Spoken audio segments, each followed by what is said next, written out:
Desde el corazón de los Pirineos, en la Vall Fosca, en solidaridad con las compañeras colombianas en lucha contra el proyecto del Quimbo. Nosotros desde aquí de la Vall Fosca sufrimos las amenazas de la empresa hidroeléctrica Endesa, que desde hace más de 100 años explota nuestros recursos naturales y desde hace más de 10 años nos amenaza con cortes de luz por no pagar los tributos que nos exige, incumpliendo el contrato que tenemos desde 1927. Estas presiones han llevado a una situación de tensión en nuestra comunidad.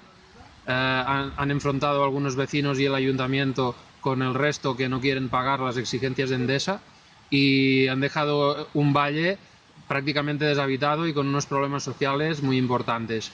En solidaridad con las luchas de todo el mundo contra la compañía Endesa desde la Vall Fosca. Buenas tardes, compañeros y compañeras del pueblo colombiano. Buenas tardes a las gentes de La Guajira y del Cesar que sufren los rigores de la minería de exportación de carbón. Buenas tardes también a las gentes del Caribe que sufren las malas praxis de gas natural Fenosa. Y también buenas tardes a las gentes del Huila que han sufrido y sufren la construcción de la represa del Quimbo.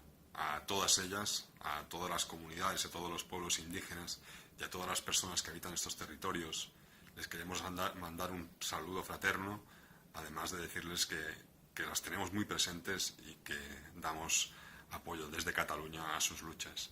Venga, reciban un abrazo muy fuerte. Las compañeras del voz por el pueblo colombiano.